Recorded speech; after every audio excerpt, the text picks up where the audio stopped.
So humid but respectfully is the right way to put it. I think that's beautiful. That's perfect right there. That's not a poem that I'd want to read, but it's perfect for a weather graphic. I agree. It's great. Tigers starting pitcher today, presented by Wallside Windows. Troy Melton, so many times, has been a stopper for the Tigers. He has kept teams quiet when the Tigers have needed it. It's one of those days today. Yeah, listen, since, you know, we know Tarek Skubal, what he meant to this team. He's no longer here. You talk about a guy who's got to be an ace and a stopper and got to get a win today for this team. It's Troy Melton. He's got the stuff to do it. Looking for a really good outing from him. He will face this lineup. You see extra base hits against the Tigers. Miguel Vargas has been enormous in this season series, and why not just settle in with a base hit for Sam Antonacci? And he's going to go for second. He is in there. It's 2 bases for Antonacci. Pedal to the floor right out of the gate for the White Sox. Not surprising at all. That's who this guy is. We talked about the importance of fastballs in the zone. He jumped on the first pitch of the game, and then he said, I'm just going to stick my foot in the ground, turn this corner, I'm going for 2. Sam Antonacci plays with his hair on fire, took the chance early, and finds a way to get in there. That's a tremendous slide. Yeah, it is. And a great job staying on the base. Sometimes you just got to tip your cap to the opposition. Now Murakami takes ball 1, but credit Antonacci for seeing that Javi Baez was shaded to left center. Yes. So it was going to be something of a horizontal run to right center to go pick up that baseball. 1-0 is up and away. 2-0 on Munetaka Murakami. Yeah, Jason, that's a great catch by you right there. You're taught as a base runner, if you see that guy moving several steps to his right or left, take the chance and go. Because every step he's going laterally, you're going around the bases. That is a really good risk to take right out of the gate. And to your point from the top of the show, you don't necessarily have to throw fastballs at all times in the strike zone. That's a 2-0 curveball. Yep. Take a strike from Murakami, who was willing to swing 3-0 at a fastball, and there he's threw a slider, 2-2. That's where you can get Murakami right there. That's a great job of showing him 2 different shapes that were off-speed pitches right there. Breaking ball for a strike, 2-0, and then rip that good slider, strike the ball down under his bat. Now you have options. You go down in, I go down and in there again for a ball. Bounce this pitch. He went changeup, 3-2 on Murakami. He's got weapons. Troy Melton, that's the thing with him. True weapons to get him out. Did a really nice job of it in the first encounter earlier in the season. 3-2 breaking ball. See, Troy and Valencia, but Troy Melton knows himself well enough to know that he can land the secondary stuff in a key spot. Absolutely. That's how he got back into this count. He can throw that wipeout slider right under his hands right here. 3-2 heat is up. It's ball 4 and 2 on, nobody out. Vargas will bat and will give you the Tigers defense. Bobby, would you care to do the honors? Absolutely, today? Jason. Eduardo Valencia, we talked about him catching Troy Melton today. He's behind the plate. How you leave McGonigal, Gleyber Torres, Spencer Torkelson around the horn. Naljiri, Javi Baez, and Corey Julks gets to start in right field for the Tigers. You know, people are going to talk about this as the Jake Rogers Bowl, but it really is the Corey Julks Bowl. There's Vargas to take a strike. It's 0-1. Corey spent some time with the White Sox after his Astros days as Vargas stands in.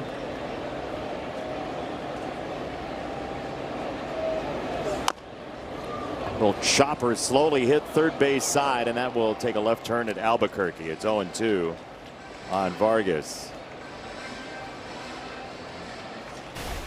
StatCast 3D powered by Google Cloud. Not a whole lot up from Troy Melton to Vargas so far. As it should be. I mean, Vargas has taken advantage of some of those pitches up in the zone. That sinker, those 2 sinkers up had tremendous movement into Vargas. That's how you can induce some weak contact. But you can go down and away with some of that spin. I think the cutter will be a big pitch for him away to Vargas as well to get off the barrel. 2 strikes. Melton to Vargas.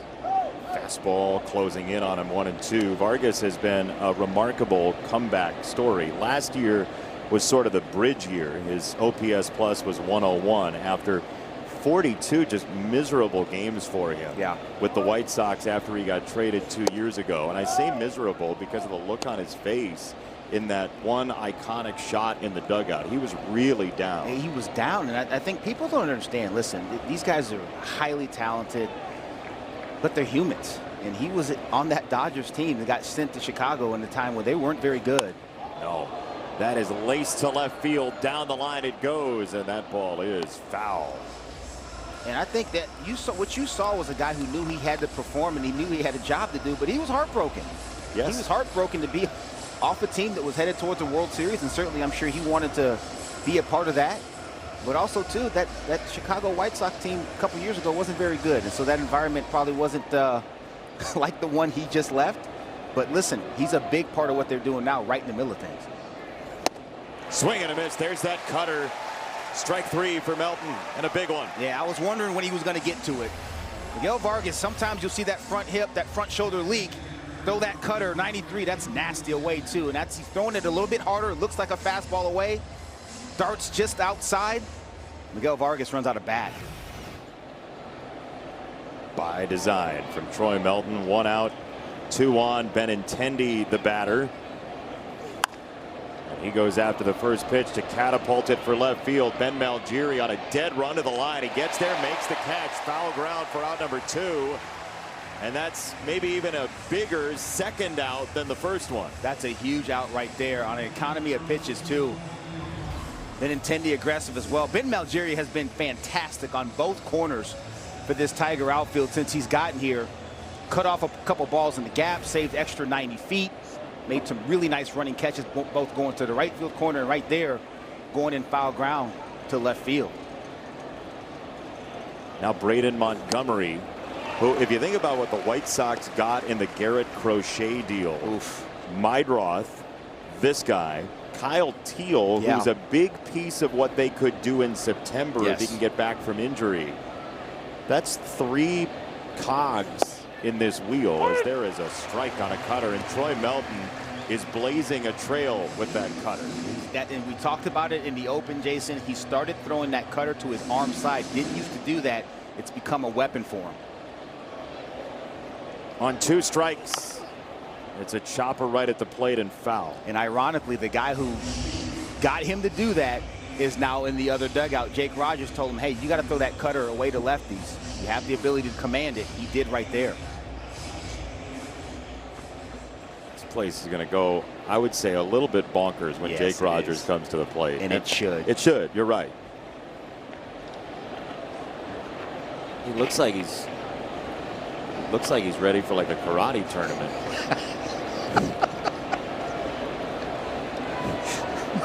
0-2. Changeup. How did he lay off of that thing? This kid sees it early. The zone discipline is tremendous. I mean, he took some pitches last night that were really close. When he goes to fire, it's usually a strike. Troy takes a moment. 1-2. Here we go. That's downstairs. It's another changeup. It's 2-2.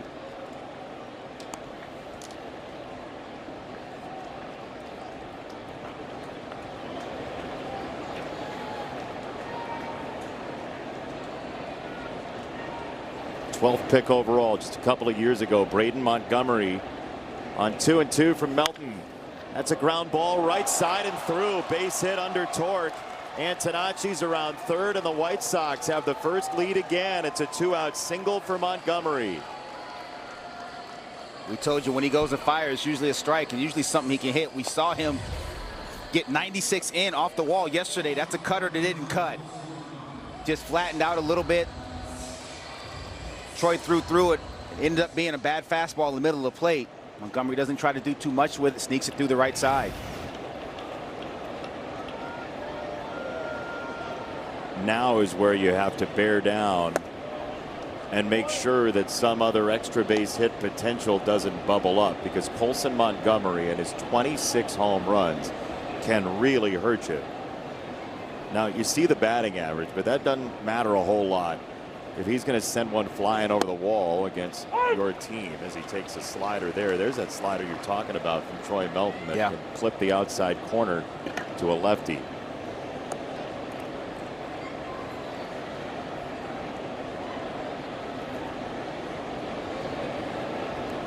One. Ball and 2 strikes. Colson Montgomery with a foul ball souvenir. You see Troy Melton has him 0 for 8.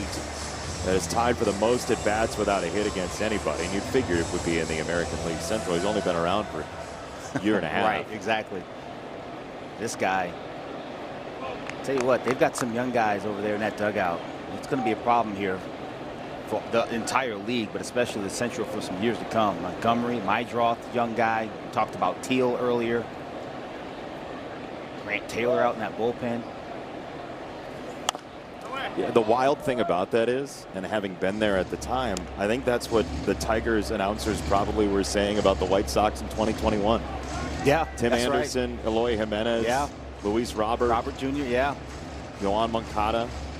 This is like a rebirth of a rebuild that they thought they had 5 years ago.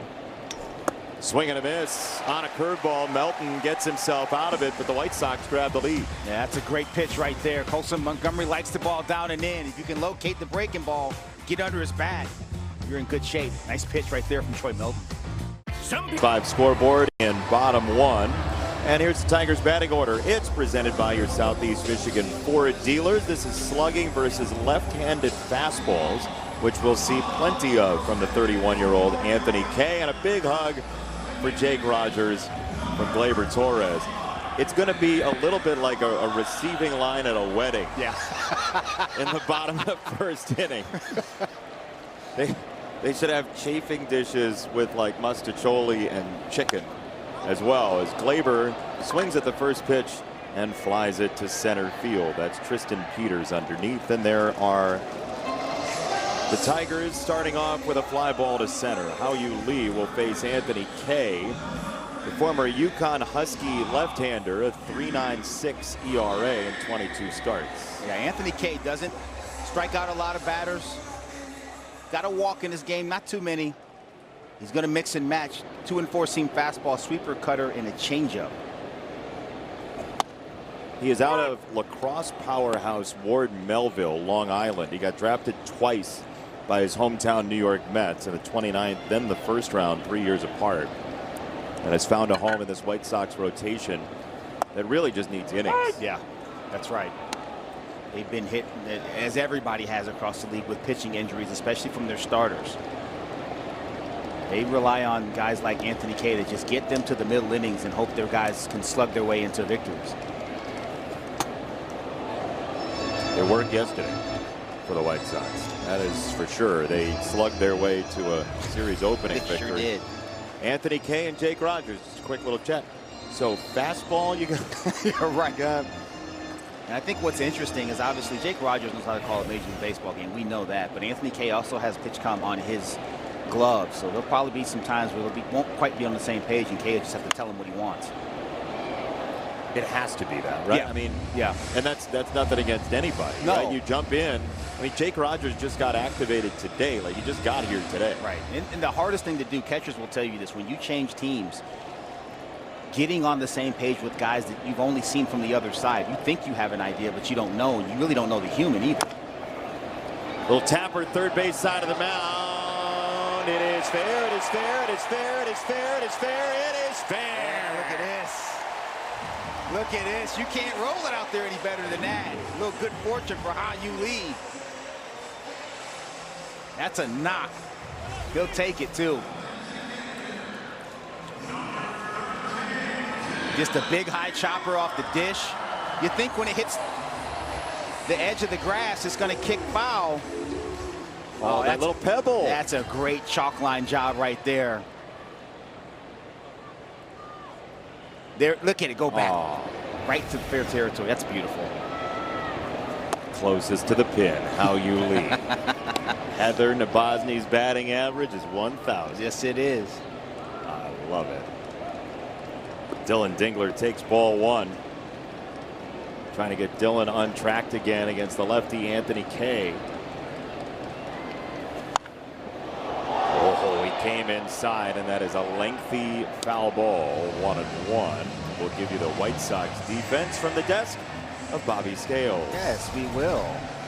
Jake Rogers, we talked about him in his return to Comerica Park. Vargas is at third base. Colson, Montgomery, Chase Mydroff make up the middle. Murakami's at first.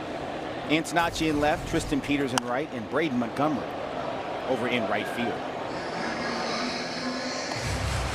That was a sleek job of getting that in between pitches. Kind of used to it from the other side over there on TV, on radio. Yeah, you got to go. I mean, it's like the side effects on a drug commercial. That's right. May cause right fielder. 1-2 on Dingler from Kay. Swing and a miss. Good slider to the back foot. And 2 down in this first inning. Yeah, it's tough. Anthony Kay set him up for that. Got to that cutter in early. Pulled it well foul. When you do that, you're inviting something else with that kind of action in there. And threw the slider off the cutter. That's a good sequence. Now McGonigal, you have to imagine, will see a breaking ball like that at some point. Ball 1 on a sinker to Kevin.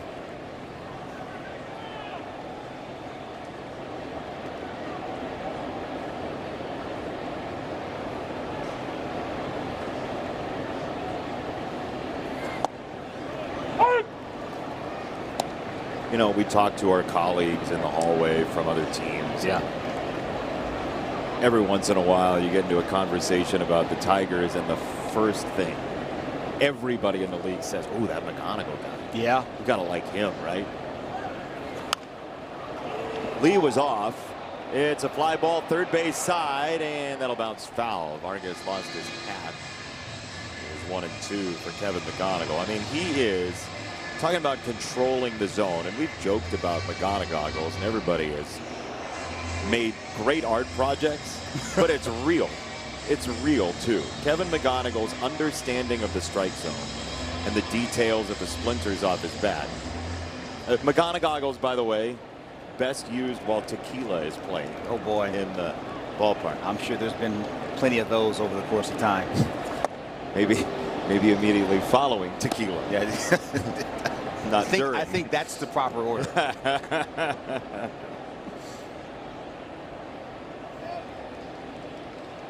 No, but he's been so consistent and so good. I think what's so striking is, for really good pure hitters, you see that. But for him to have that ability this early in his career, to be so steady in his approach, to be so controlled in his pace, that he sees the ball so early and so long, and he's able to recognize spin and recognize shapes so quickly and check off the ones he's supposed to let go. This early in his career is just phenomenal. Like on those 2 pitches, yes. 2 breaking balls in a row, different shapes, slider, sweeper. Both of those are takes, and pretty confident takes. Yes, they are. And you can. An old scout told me one time, when you're evaluating players, it's not always the swings you're looking for. You're looking at the takes. How does a guy take the pitch? That tells you whether he's seeing it or not. And so often you see Kevin McGonigal check off a pitch so early because he knows it's going to be a ball. He did it there. 2 on for Valencia. Don't throw him a first pitch fastball strike, and they don't. It's a changeup down low, ball 1.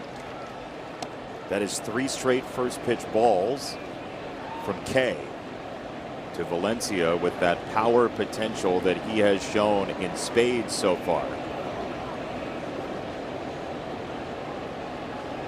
Huge gap in left center on the 1-0 that fades inside on a cutter. 2-0. You see what Kay tries to do. He tries to go inside, especially to right-handed hitters, with that cutter.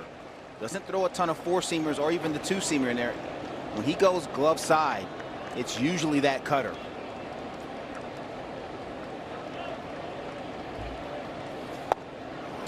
Three balls, no strikes. It's a good eye right there by Eduardo Valencia. Turn him loose, 3-0 right here. He throws one in the middle of the zone. Try to hit it to the back wall over there in left field. A pizza hole. Yeah, that too. Feed people while you're at it. Look, 2 for the price of 1. That's it. And 1 pizza for the price of 0 for everybody. Here you go. 3-0. See what they choose. It's a cutter and it's a strike. 3-1. Again, he wasn't messing around. He's going to throw that cutter in there, and if it broke off the plate, he was going to live with it. But this is what Anthony Kay does. He doesn't give in.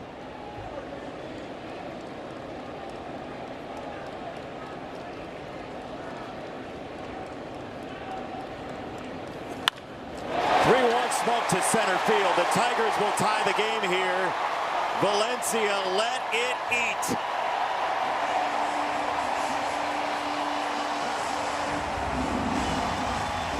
That's a good swing by Eduardo Valencia right there. Stayed very patient. Now understand, he's been breaking ball, cutter, all into that point. If you're going to face Anthony Kay and you're right-handed, you got to get him off of you, get something away so you can handle it. He does. That ball's up, and the best part about it, he doesn't try to do too much with it. He takes a single to center field, and it ties his ball game. You know, he threw him that cutter inside to the corner on 3-0, but he used maybe his best bullet there. Yes, he did. So then he goes sinker, and it's very playable for Valencia. The right-handed hitters have got to get him off of him today. He's going to try to throw that cutter in, spin him down and in away, and then throw the changeup away. If you can get him up and off of you, you got a chance, and that's exactly what Eduardo Valencia did right there. Torque has worn out lefties, and he's ahead 2 balls, no strikes. Huge advantage counts for the Tigers here the last 3 trips to the plate, as Torque has hit in 8 straight. He's at 20 home runs. And a big swing here could flip this middle game in a heartbeat. And now Rogers is going to take a step out, sweep the dirt a little bit with his right foot, and go to the mound. So you have to imagine this is where Anthony Kay is saying, all right, you played with him. Yeah, right. What do you think? or Jake's hitting a button that he thinks is really the right call. Right. And Kay's like, why? That's right.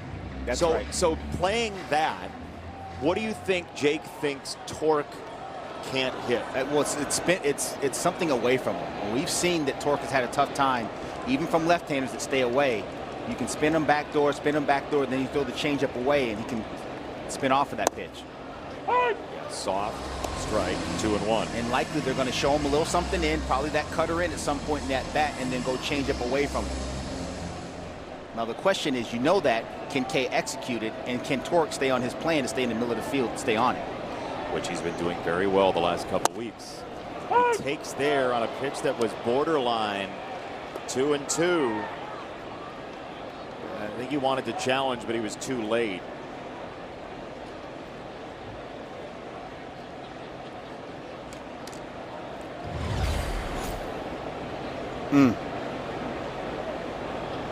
Yeah, he wanted to, and then the umpire, Louis Krupa, says no. Yep.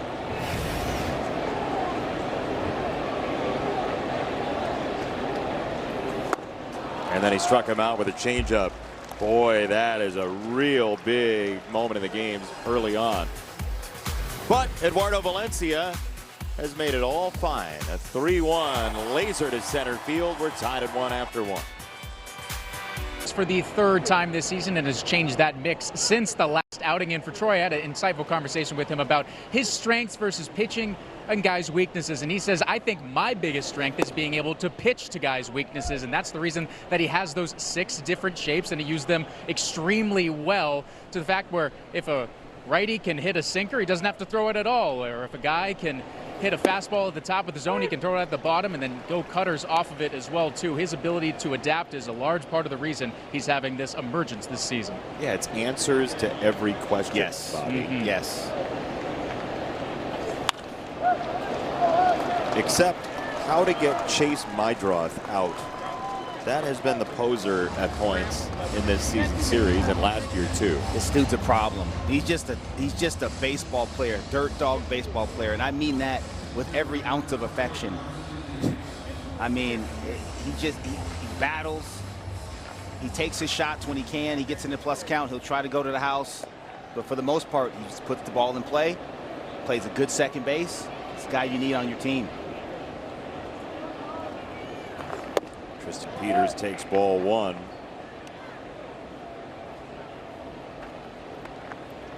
it's a nice balance too for the middle of the order, which can be boom or bust for the White Sox. Yeah. Meidroth has some power. He's got 12 home runs, but his ability to make contact with the ball, as there's ball 2 on Peters.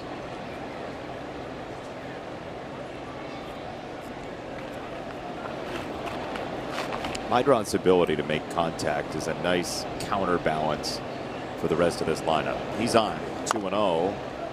Is foul 2-1. Our CNL Ward on deck hitter. We hardly knew you. Jake Rogers on deck. Isn't it funny how baseball works? I mean, just when you think it's going to be a while, you know, he ends up with the Red Sox. And the Tigers are already done with the Red Sox in the regular season for this year. Now he's here with Chicago like a week and a half later. This game is weird. AJ said it yesterday. Baseball's weird. Yes. I mean, you see stuff like this happen all the time. It is just so odd. Such a piece of what these guys did the last few years. 2-2 rolled to shortstop. That's a backhand try for McGonigal, and it's not in time. Infield single for Peters. 2 on, nobody out.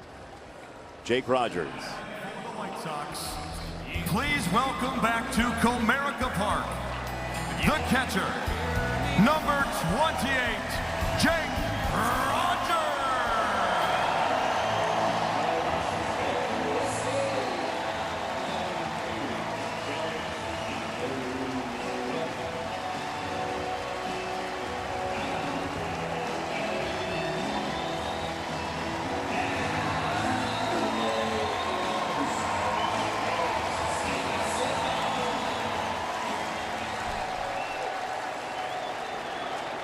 Just cut it off before Oasis.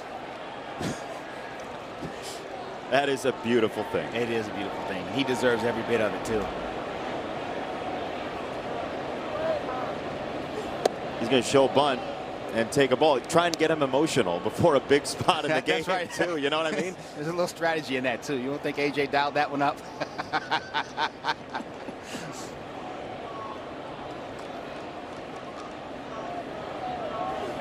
1-0 is in there, a strike. 1 ball and 1 strike. Jake Rogers has meant so much to so many pitchers here. Yeah. Yes, he has. And so many teammates. Yep. I mean, he is one of the best liked guys in that clubhouse over the last half decade. 1-1. It's a bunt. It's back to the mound. Melton wheels and fires and got him. Toss to first is in time.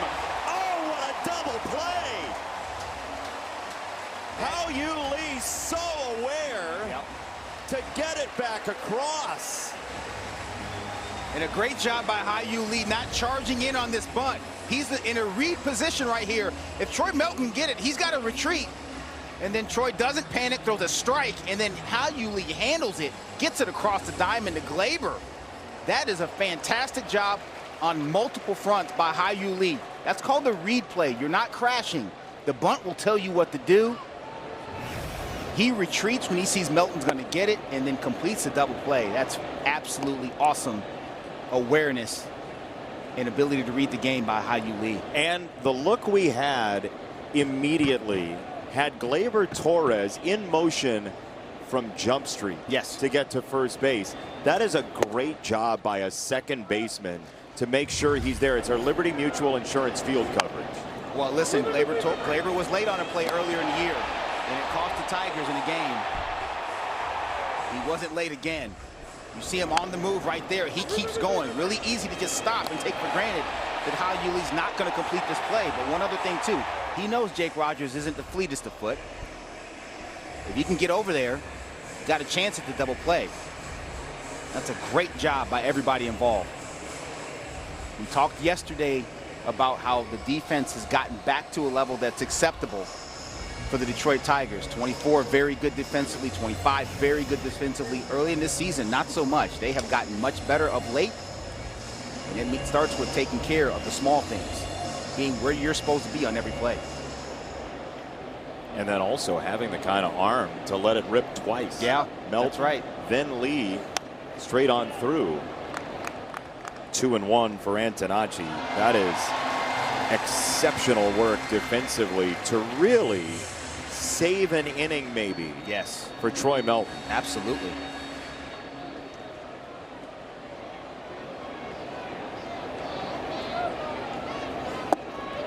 You could easily get to a place in September where you are going to sleep needing somebody else to win simply because you didn't make a play like that. 100%. That's why you can't give away any at-bat, any outs, any 90 feet. Whether it be April or June or whenever, you got to play each game, each play. There's somewhere to be all the time. Well, it's just so clear with 40 games left how much each one is worth at this point. As the 3-2 is swung on and missed, strike three. Troy Melton drops the hammer, but the tools of the trade were set in motion on this play. No doubt. Outstanding athlete, hops off the mound, delivers a strike there. And baseball IQ completes the double play. Page in that 1-5-4 double play for the Tigers. And then now Lee and Troy Melton reliving the glory days of moments ago. First pitch popped up. Jake Rogers behind the plate makes the catch. And Ben Malgiri is out to start the second inning. The Tigers have made the first out on the first pitch in both of their first two innings.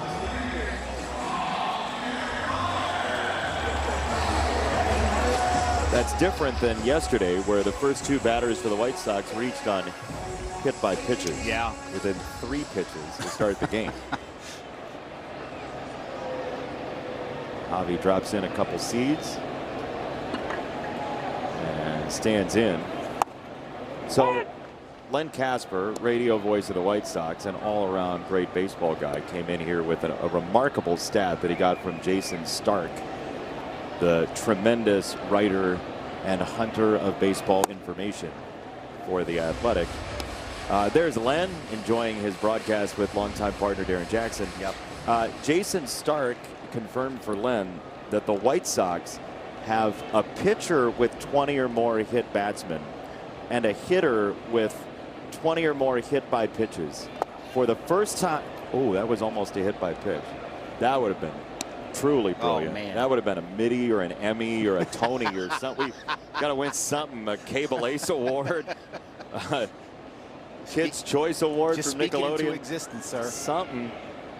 But first time ever a team's had 20-plus plunkings from one pitcher and 20-plus being hit by a batter. And here's a ground ball to shortstop from Baez and 2 away. So yeah, K already set the record for White Sox hit by pitches. And then Sam Antonacci, who was at the top of the card yesterday and was Mr. Plunking, has been hit 22 times this year. That's incredible. That's one way to do it, at least from Antonacci's perspective. That's who he is. He's that kind of player. But to get hit 22 times in the season, and there's still plenty of season left. And Anthony Kay, who had hit 7 guys in his entire major league career before this year, has 21 times hit somebody this year. He's turning people into Danny Kay in the batter's box. 1-1 for Corey Julks.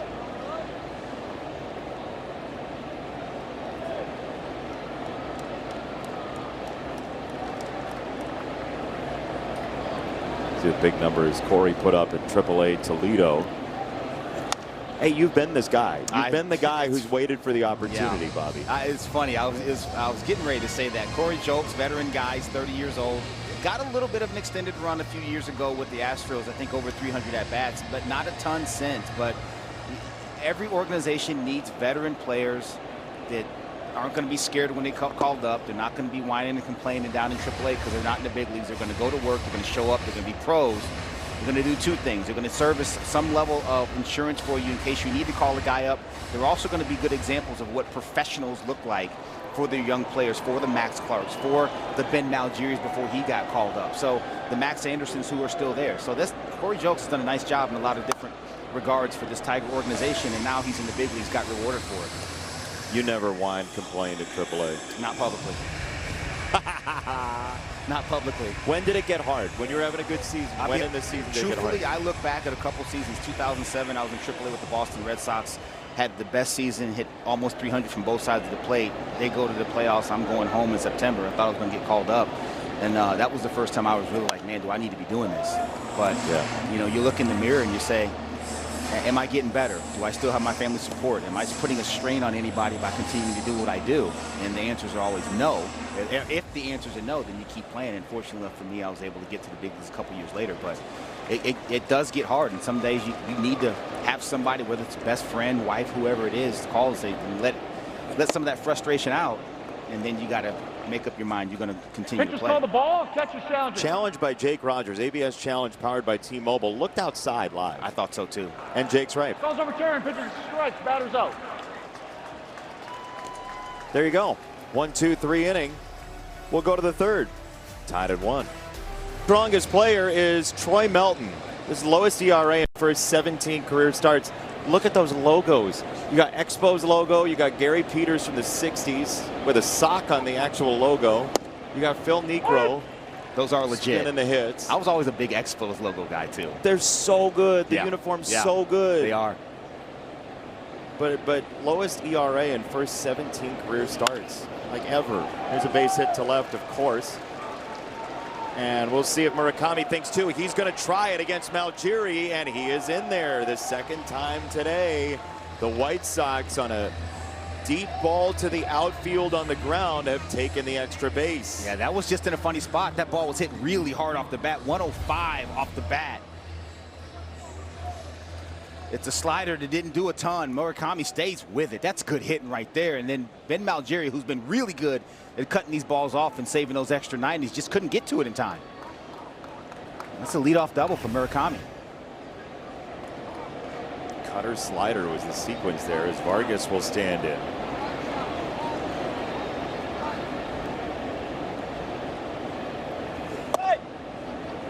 He almost got hit. He had to draw his hands back to make sure he didn't get hit. Boy, you cannot assume a 1-2-3 inning against this White Sox team. No. In any part of this order. They are a deep lineup. They are a dangerous lineup. And just when you think it might be all clear, there's another big bopper around the corner. And they do damage, a lot of it, doubles and homers. 2-1 on the 26-year-old Vargas. You know, I was talking to Dave Roberts a couple weeks ago from the Dodgers. You see Vargas, 4 hit games against the Tigers this year. He's got one of them. And he was the kind of guy that just needed an opportunity.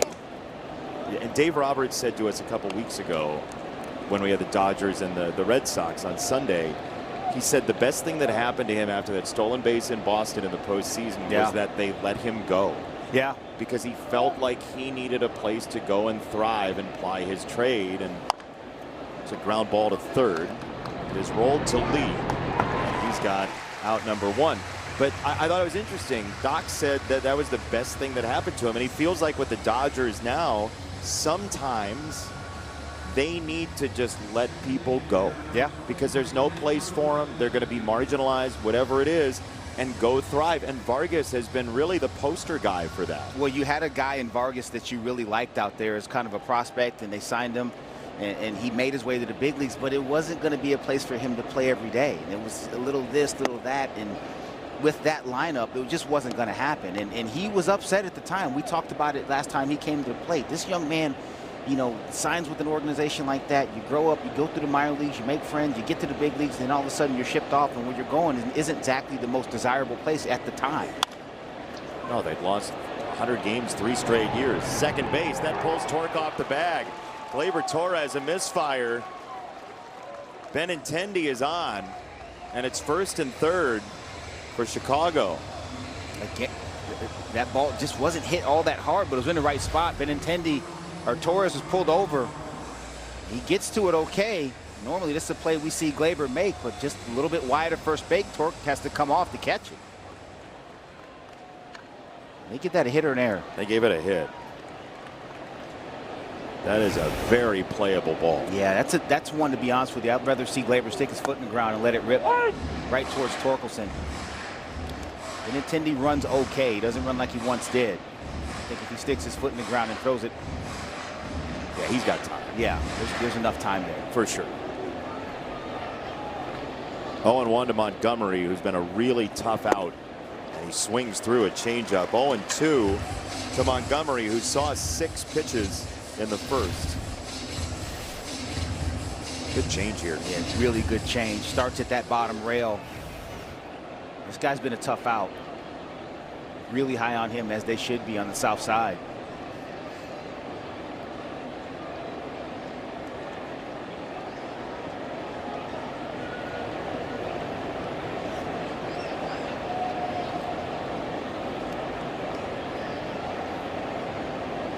Two strikes. Check swing. He did not go. 1-2. Yeah, I like what they did right there. Went changeup down. He got him to chase. Showed him another shape. Another off-speed pitch. He just holds up.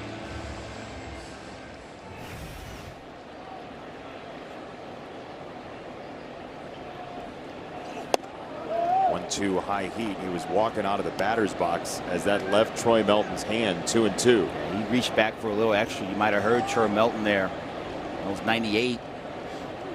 That fastball, 98 raw velocity, plays a little bit harder because of some of the characteristics of that heater. Right to first. Torque a double clutch. He gets it home. Valencia on the throw. Somebody's got to cover the plate. It is Torque, and he has the out. Spencer Torkelson comes sprinting in from first base to complete the out as the Tigers do get out number 2. It goes 3-2-5-3. Torque's got to get down there faster. They may challenge this. Torque's just a touch late. Murakami, it looked like he got in there. I guess Torque tagged him on the hip on the way by, but it was pretty close in there. He got him on the foot there. Would like to see Torque get down that line. Once he throws it home, there is nowhere else for him to be. Get down the line and get in position a little bit faster. He got there. They got the out. When you think about how important these divisional games are and the margins you're playing with, the Tigers have come up with a couple of huge outs. Yes. So far, as Colson Montgomery skies this foul left side, 0-1. I mean, you're 3.5 out of first place. This goes well the next 2 days, you're 1.5 back. This goes poorly the next 2 days, you're 5.5 back. Right. That will set the rules of engagement for the remaining month until we see the White Sox again. Yeah, absolutely. Talked about the strength of schedule down the stretch. Tigers the second hardest of teams that are in that mix. You got to find a way to get this one today and hopefully tomorrow as well. Foul first base side, 1-2 for Colson Montgomery, who punched out in the first. They are really making Troy Melton work here, however. First 3 innings, he has seen a grand total of 15 batters, 60 pitches.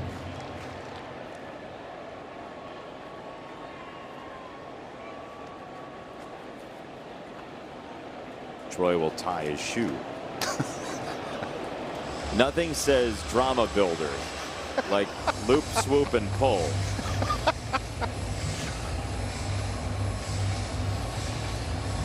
Is that the technique that was taught in the Benetti house once upon a time, way back when, Jason? I learned it from Billy Madison.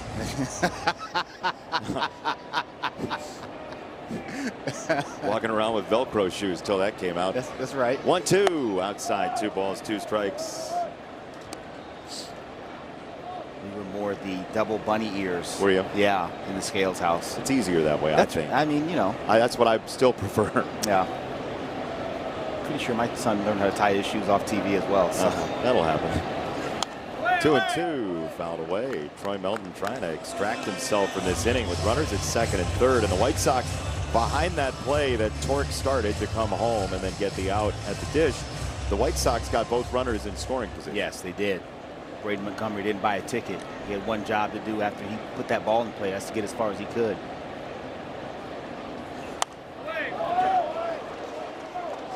Foul again. What's the answer here, Bobby? Well, he got him out the first time on a curveball down and in. If you're Eduardo Valencia, you can ask for it and pound that dirt. Tell him to bounce it down and in. Obviously, with the runner on third base, you got to make sure you block it. I do like what they did right there. He went upstairs with the fastball away, the last pitch. He can do that again, or he can go down and in with something off speed, curveball or slider. Tried that. 3 balls, 2 strikes. And that one was, it started, that was ball out of hand. It started too far in for that to be effective. There is the irritant to the Tigers, Chase Mydroth, next. 3-2.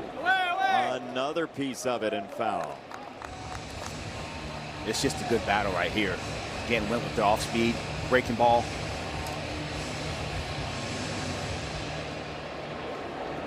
I like the heater up here. Throw your best heater top of the zone.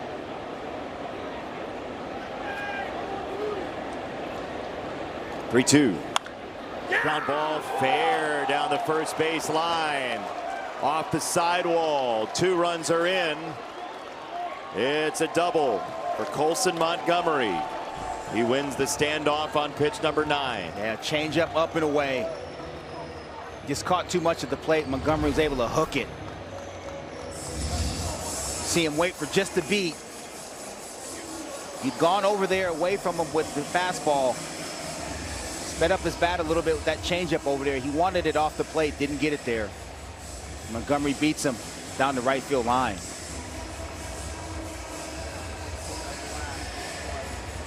It's just a good battle, and unfortunately Troy Milton couldn't get him right there. Shaner Roofing Wire Cam has this look on the Montgomery 2-run double. He's 1 double shy of 20 to go along with his 26 home runs. And the White Sox keep putting up dynamite offensive numbers.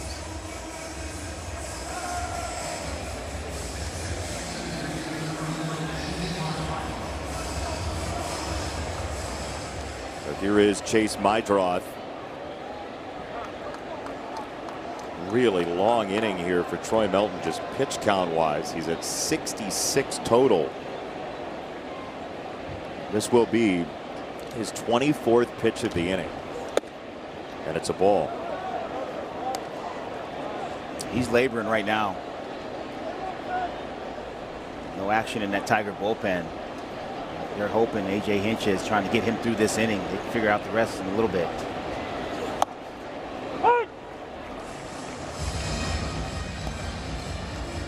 The Tigers don't have an off day until Thursday after the Pittsburgh series. The White Sox are closing with like 45 and 48 days. They are really backed up in total games. Fly ball to right. Julks is back on it. Corey Julks makes the catch. And the top of the 3rd is over, but the White Sox do some damage with 2 down to make it to 140 first pitch. The White Sox and the Tigers. Tigers are hoping that's a rubber match. White Sox are trying to put themselves in position for a possible sweep at a critical time here in mid-August. Gleyber Torres, top of the card, takes ball 1 from Anthony Kay. This is a bad time for the Tigers to be without Riley Green. Yes. In this order. As the Tigers are right-hand forward right now.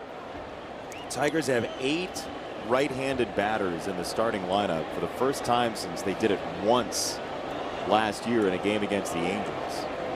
It is typically a pretty balanced lineup and maybe even leaning left-handed for the Tigers. But without Riley Green, it's just a different look. Then you have Keith and McKinstry and Max Clark all on the bench today with the left-hander Kay. A stoppage for a moment with some debris on the field out and right. It's a beach ball. And it's Braden Montgomery playing catch with somebody. The rail. Sorry about it. Now they're gonna play again, and hit it backward because that's never gone poorly. And undoubtedly, it's going to end up right. That's absolutely right. And then they're going to have to give it to the teacher, and the teacher's going to keep it until summer vacation. I'm out. You do that one more time, I'm going to put it in my drawer. That's right. You can get it back after the year. 1-2 from Kay. It's a roller foul, third base side. You were never that kid. You wouldn't know anything about it.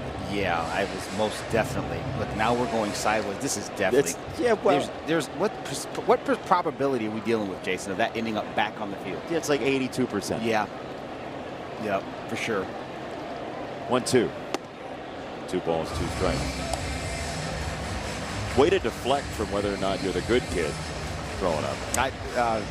Starting to get me on probabilities because you don't want to talk about your pencil case you got taken. On several occasions, yes. 2-2. Inside out Johnny right there. Base hit to right. Gleyber Torres, a leadoff single. So Hao-Yu Lee comes up after a stinging single back in the first inning. It's our Miller Lite moment. I mean, this is thunder from Hao-Yu Lee. It's a line drive in the book. That's a base hit. That is a wonderful job of applying just enough. And here are some of the great ones from history where they changed the rule after that one where you couldn't blow on the ball anymore. This one is an S curve. I mean, the Lenny Randall blowing on the baseball is that's classic right there. It's so good. So good. I mean, they literally had to issue a statement afterward and say, like, well, from now on, no more blowing on the baseball. Right. 1-0 to lead. Fly ball right field. Montgomery is over on it. He's still going. He stops and he reached across to make the catch. Torres trying to pay that off, and he does, getting to second base.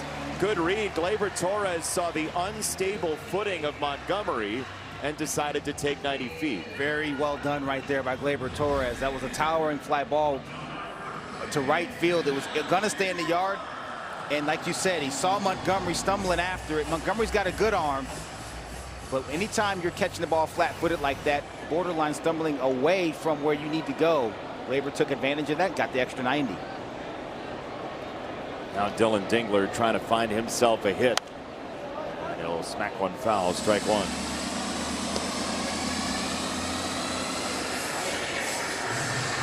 This is the first real prolonged stretch without a hit for Dylan Dingler this year. Just a little bit behind the fastball and in front of the off speed.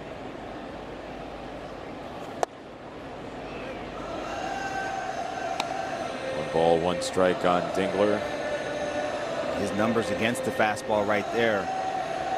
Through August 8th, you see he's done an unbelievable job being on both types of fastballs too, and especially the two-seamer. But since then, he's had a little bit of a tough time. These things happen during the course of the year. You're not going to go a whole year and just be on everything. He's trying to stem the tide right now. Well, they ended the at-bat in the first with a back foot breaking ball. And we'll see if they decide to go visit that spot again.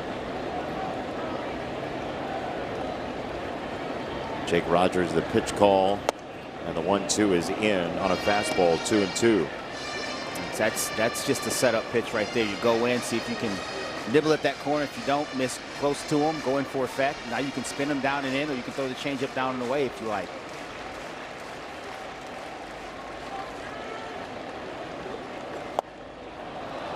There it is again. Strike three, 2 down. If Tigers score 3 or more runs in this game, you can visit a participating Arby's location tomorrow and receive a free small order of curly fries. It's up to McGonigal to try and get that Torres run across.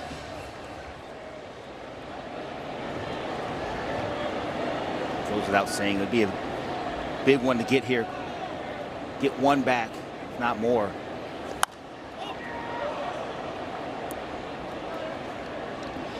Spinning him away too. That was a sinker away.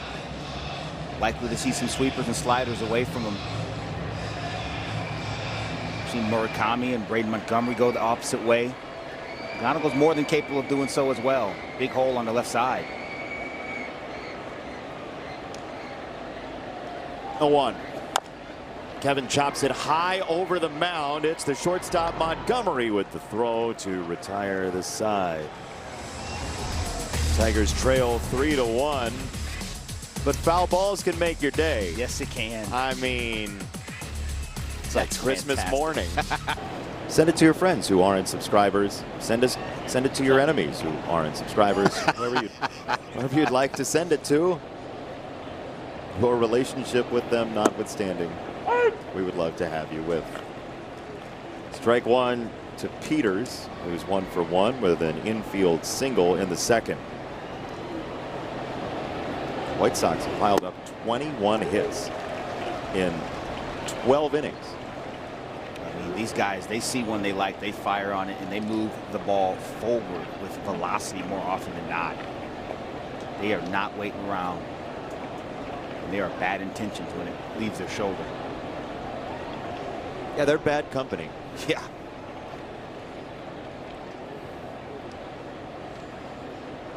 Oh, 2. Man, it's a 2-strike base hit to right. Tristan Peters has another base hit. He's 2 for 2 in this game. He is 11 for 22 against the Tigers as Jake Rogers comes up. And the play that the Tigers made defensively, our call Sam best call last time up. Just a great job of fundamental baseball, and really by Hyu Lee. He's got the biggest decision to make. That ball is closer to the line or bunted harder towards him. He's got to come field that baseball. That's ideally with runners on first and second where you want to bunt that baseball. If it's not, if it's bunted, if it's got the angle down and it bounces first and the pitcher can get it, he's got to retreat. And Troy Melton, 9 out of 10 times you see that pitcher look at third base, get scared, and take the out at first, which is the safe route. He didn't. He threw a strike to Hyu Lee. Hot Corner just slid in there, and Hot Corner said that's the first 1-5-4 double play for the Tigers since 1970 against the Brewers. June 11th, 1970. Now, pardon me, I've got to go figure it out who the 1-5-4 was on the 1970 deal here. Not you going down a rabbit hole. No, never. Elliot Maddox at third. Dick McAuliffe at second, and Joe Niekro was the pitcher. Wow. So the old Niekro to Maddox to McAuliffe, 1-5-4. It's like Tinker to Evers to Chance in the history book. Has the same ring to it. Yeah, same deal. Kind of a bounce lilt. Niekro to Maddox to McAuliffe. Not quite the same. Doesn't have the click. same ring to it. No, but it could have had we latched onto it earlier. 1-2 to Jake is there. Strike 3. Troy Melton punches out his former battery mate. And there's one down to the 4th. Yeah, just a good slider right there from Troy Melton. Fastball in, previous pitch.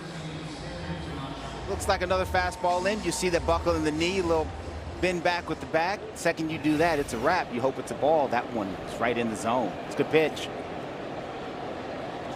And it is the 4th strikeout for Troy Melton. Now Antonacci takes ball 1.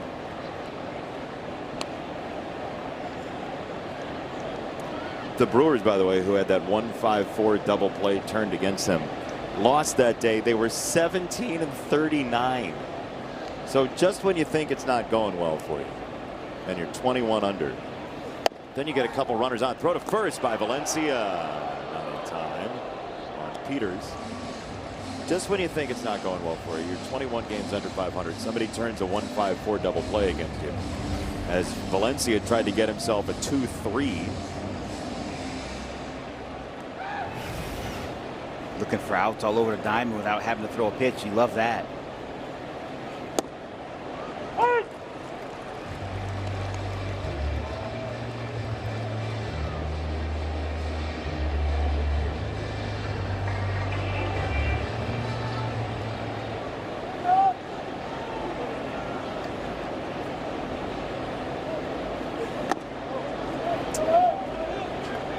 Three and 1 for Antonacci.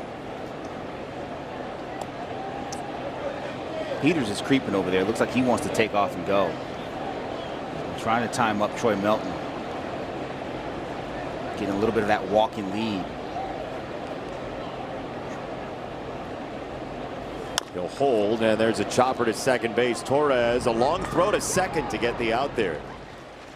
McGonigal the catch, 2 down, and this from Figer Law. At Figer Law, every case is personal to us, and we won't stop until we bring home the win. Figer Law, all we do is win.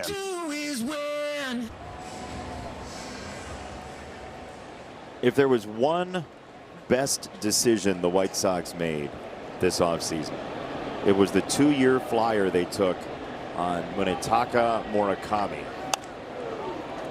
Speaking of flyers, that is an Airbus.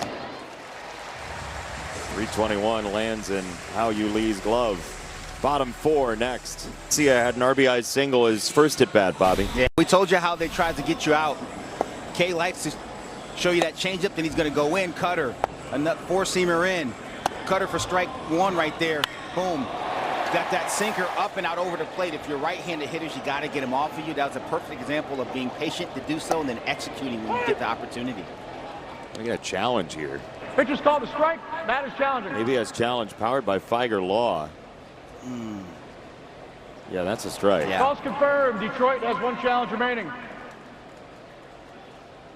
It's a weird one. It's a weird one. Hit strike 1 right there. That was half a ball in the zone.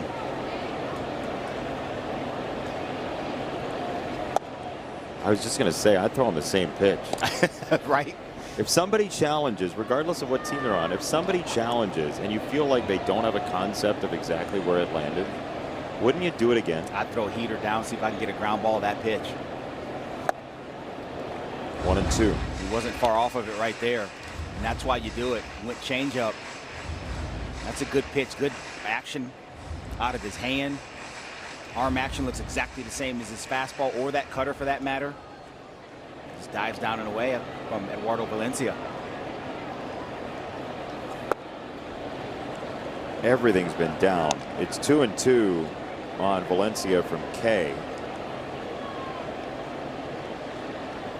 And that's a good catch right there, Jason. Really, the only pitch that wasn't down was the one he got hurt on in the 3-1 count.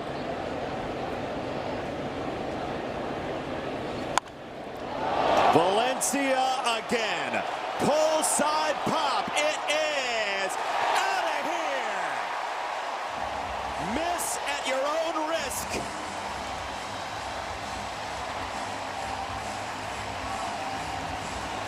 Eduardo Valencia will punish you if you make a mistake, especially off speed in the zone. A couple nights ago, Parker Messick spun him a breaking ball in the middle of the plate. Homer. This is a changeup. He wanted it down again, wanted to double up on it, threw a changeup. It was in the middle of the plate. He puts that one in the bullpen as well. They set his sight at the bottom of the zone. Right. And kept going there to the point where isn't a high fastball available at some point out of the zone, Bob. Anthony Kay has enough command of his pitches to throw that ball above the zone, not really threatening the strike zone, but enough to entice the hitter. He hasn't done it, and he paid the price for it. That's a really good point. Again, you know, everybody call their own pitch, like everybody manage their own team, but pitch sequencing is so important in Major League Baseball. And, you know, A.J. Hinch even said it, I want to say yesterday. It all runs together, but I think it was yesterday. He was talking about how obsessed he is with pitch calling and pitch sequencing. And it's the one thing, he said, that really does, like, he thinks a lot about beyond most other things. That, you know, everything a manager has to do, but the one thing that always pops for him is pitch choice. Yes. And why? And what did you see that led you to that? And if you went off script, why did you go off script? And if you stayed on it, why did you stay on it? And that's why you see the importance of it. We also asked A.J. Hinch earlier today, because he's pulled into a tie with 2 guys, including Ty Cobb, for 5th for most Tigers games ever managed. So we asked A.J. Hinch what he would have been like as a player manager. And smiled. He said, I would have pinch hit for myself. For sure. And I'd have been mad at myself, because nobody's ever happy they get pinch hit for. It's Ty Cobb and Steve O'Neill for the 5th most games managed in Tigers history. 2-2 for Torque. Ground ball to third on one hop to Vargas. And one away. Back to the sequence against Eduardo Valencia, Bobby. Yeah, absolutely. You got that sweeper down. Eduardo challenges it. He loses that challenge. It's a strike. Change up in. Soft down. Soft down again. Change up. Heater down. You keep his sights in the same spot, then you miss a little bit up, you're going to pay the price. And he did. That was a mistake. Change up. Middle down. And again, credit to Eduardo Valencia. It's one thing to get the mistake. It's another thing to hit the mistake. It's a third thing to hit the mistake out of the ballpark. He's become very good at that. At all of those. At all of the above. Right. Choice A, get the mistake pitch. Choice B, hit the mistake pitch. Choice C, A and B. Choice Right. D, just A and C. Right. 0-1. Algeria ground ball up the middle to second base in Mydrov. For round number 2, A.J. Hinch also said that if he were a player manager, he would have started himself against left-handed pitching. Which tracks. Sure. We do miss player managers in Major League Baseball. It was never televised. Right. That revolution was not televised. Right. When player managers existed. But you think it'll ever happen again? No, it's just too much on so many different fronts, whether it's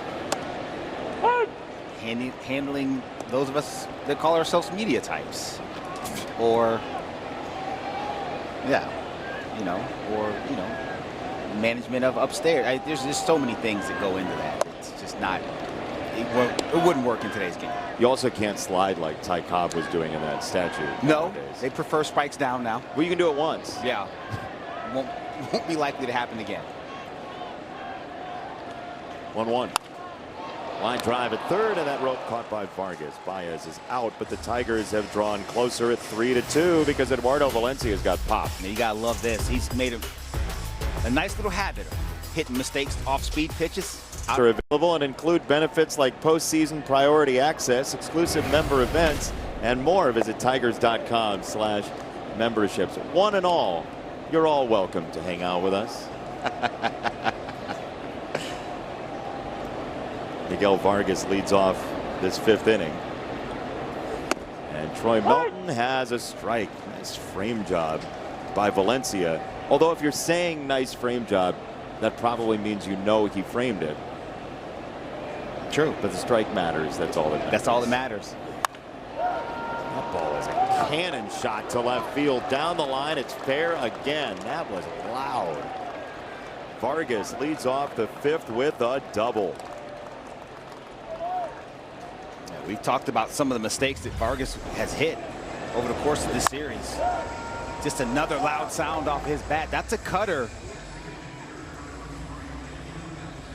And it just stayed straight on that inside corner. Vargas pulls his hands in, gets to it, does a nice job. Another leadoff double for this White Sox club.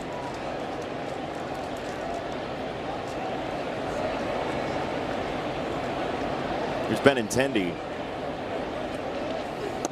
First pitch. Got a strike. A little two-seam fastball there. Yeah. Little comeback sinker on the inside.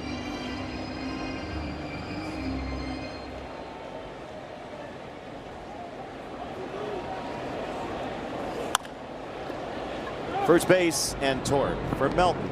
That's one out. And this is from your Southeast Michigan Ford dealers. Lease a Ford F-150 for $399 a month for 24 months. Or returning AZ Plan lessees can lease a Ford F-150 for $299 a month for 24 months. One out, runner at third. It's a one-run game, top of the 5th. Drew Summers will come in to face Braden Montgomery. Ball side windows pitching change is Drew Summers. They'll spin Braden Montgomery around to the right-hand side. It's not like the results have been great from the left-hand side. Right. Against Montgomery Exactly. so far today. So Drew Summers will face him where you take about half of his power to this point in his very young career, as Summers is in with a strike on Montgomery with the infield drawn in. Yeah, Drew Summers out of that Tiger bullpen done a pretty nice job. Left-hander, different look. Low arm slot, basically sidearm, gets that good extension. Good heater up to 95. He'll spin a slider and a changeup in there as well. Close pitch, no challenge, 1-1. Yeah, you see the OPS drops to 568. When you look at weighted on base, it's about exactly half of the damage that he does from the other side. 1-1 is just touched foul, 1-2, and this is where you go on the prowl for a strikeout. Yeah, you do, especially with guys that struggle a little bit from the other side of the plate. What do you like against his swing, Bobby? Well, right now, I think that breaking ball down and in, if he can get it there, he's had a little bit of trouble sometimes this year getting that slider down glove side. I think you can beat him, swing over the top. Oh, yeah. Local man scouts at bat. News at 11. 2 down. Former bad switch hitter scouts at bat. I know this swing, Braden. You'll be okay, kid. Turn you around in a game. Some lefty comes out of the bullpen spinning breaking balls. You're like, but it was going so well on the other side. Listen, why do I got to do this? I also did it wearing number 24 on the other side of town in Chicago, too. So there you go. I get it. Left on left. Nasty, nasty sinker. Strike one to Colson Montgomery. Juice Summers has had his moments where things haven't gone the way he wants to. This kid's stuff plays. It really does. He's just got to get a little more confident, get on the plate. When he's on the plate, his stuff is really good. Like that. You can't do anything with that sinker. It looks like a fastball inner third, then it runs in on you. 18 inches of horizontal run to his arm side, that first base side. Looks like a pitch middle, ends up off inside. Don't play around, throw another one in there just like that. If you miss further in, then you can sweep them away. So you'd rather the sinker here than the sweeper? Throw it again, throw the sinker in again. Let him pound it off his leg and then throw that sweeper off of it.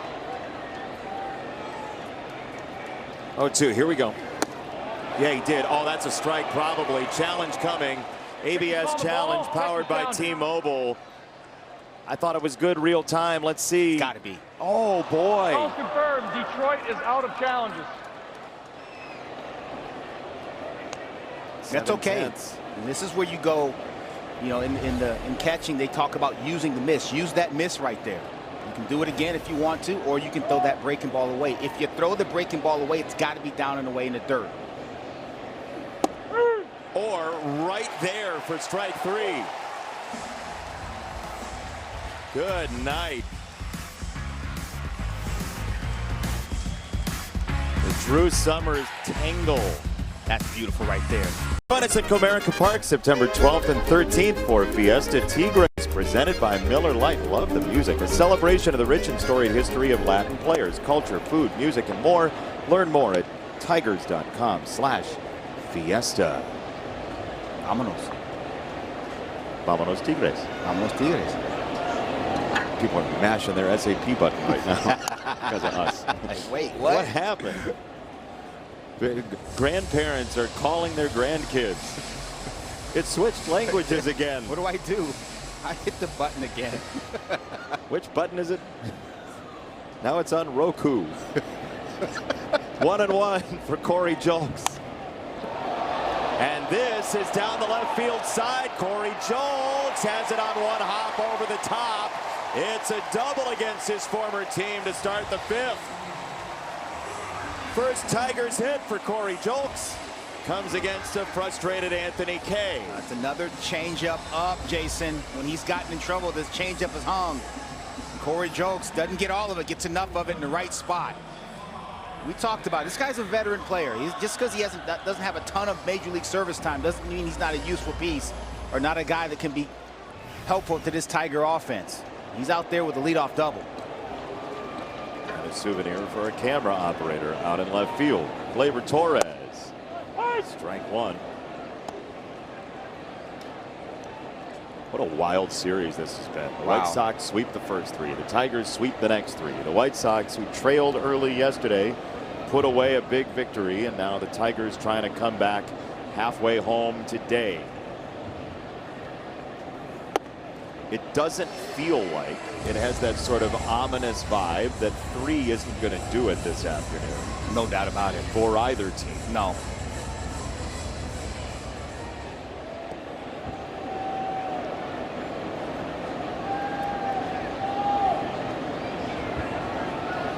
1-1.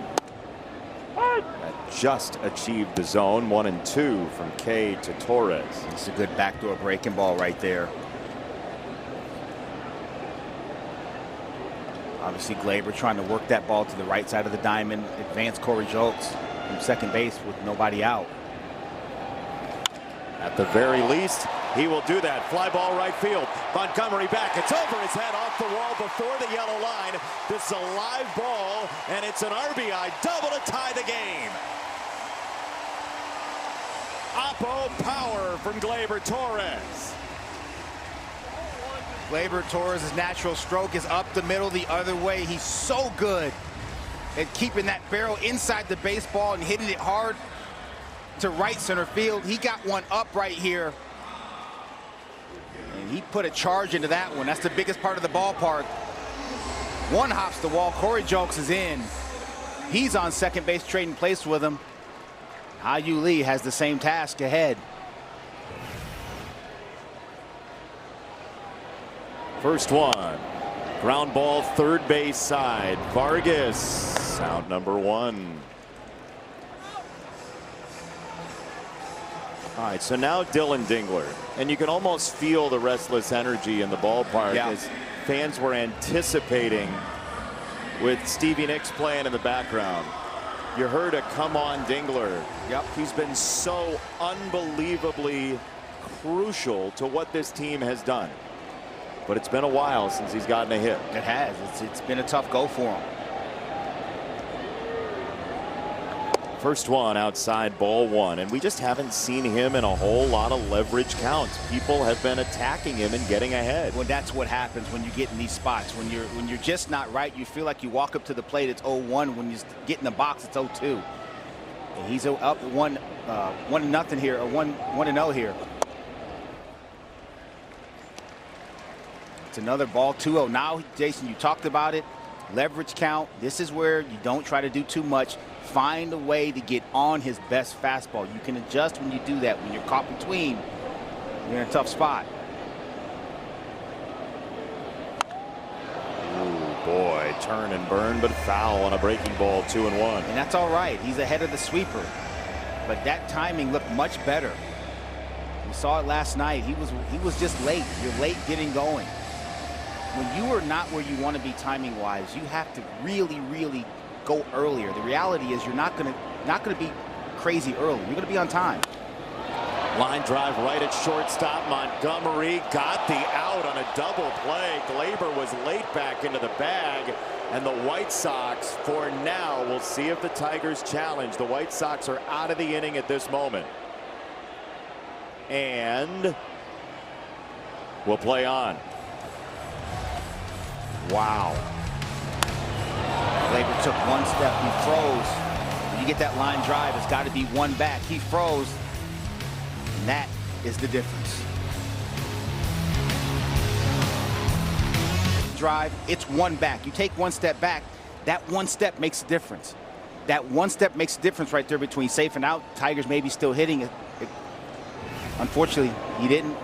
Tigers are back on the field pitching, but this 3-3 ball game, they're back in it.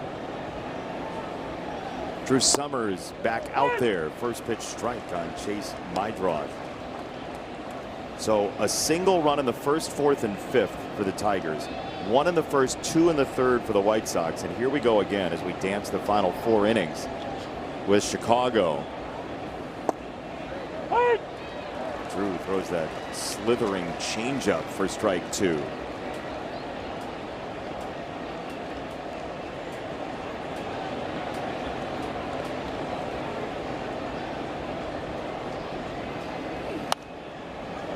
Ball right side. Chase Mydroth grew up in California. He stayed home to play at the University of San Diego, then made his debut last year in April. Looked like he was going to have won them that game in Boston that we were all watching on our phones on the way to San Francisco. Ground ball to first. Here is Torkelson to the bag for out number 1. Time to spin the wheels, see who is anointed the royalty that is Carhartt Tiger of the Day. Get out the scepter and the bejeweled crown for Jay Kirk. 7 seasons between 1910 and 1918. His manager was Huey Jennings. As soon as the boy gets some brains, he'll make good, for he certainly knows how to hit the ball. You don't see quotes like that, for better or for worse, ever. Drew Summers is on this for round number 2. Thank you, Tristan Peters. Tries to bunt his way on. We'll take that out, as he has hit everything he's seen hard today and yesterday, and actually all year long against the Tigers. Yeah, thank you. Like you said. A quick story about today's Tiger of the Day. What do you got? In Minneapolis, August 31st, 1921, 9th inning, lefty George hit him in the mouth with a pitch, left on left. It knocked out several of his teeth, and his face was, quote, badly cut and bruised. He came back the next day. They put in concrete teeth, quote unquote concrete teeth, to replace the teeth that he lost with the hit by pitch. But sometimes, like in one critical game in Milwaukee, according to Society of American Baseball Research, he needed help to locate his teeth. Jay lost his teeth. Oof. Not only did he lose them, he misplaced them, like you would your car keys or your cellular telephone. So he went up to the plate and his teeth were gone. Like, he's on deck and he's like, somebody find my teeth. A frantic hunt ensued, and a teammate finally found them in mud beneath the water tank that reposed near the bench. I've got the amount of questions I have right now. I regret to tell you I have few answers because it's not my primary research. It's right from Sabre on today's Tiger of the Day. And I would venture to say that the details from the aughts, or the early 11s and 12s, are sketchy at best. Apocryphal. Yeah, good word. For sure. There's strike 3. Hold on to your hats and your teeth. We're tied at 3. Dave from our Shaner Roofing wire cam. Your pilot Gavin will take you all the way up and down the first base and third base lines here at Comerica Park with a beautiful vista using one solitary joystick. And sometimes footwear. Kevin McGonigal leads off and swings through a cutter. Strike 1 from Anthony Kay, who remains out there on this now 3rd revolution through the order for a White Sox bullpen that has been heavily taxed. 0-1. Check swing. He didn't. He rarely does. Super close right here. Get a good look from the side. That is close, but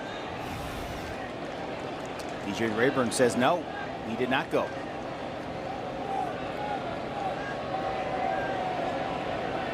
One. Ground ball to first. Murakami.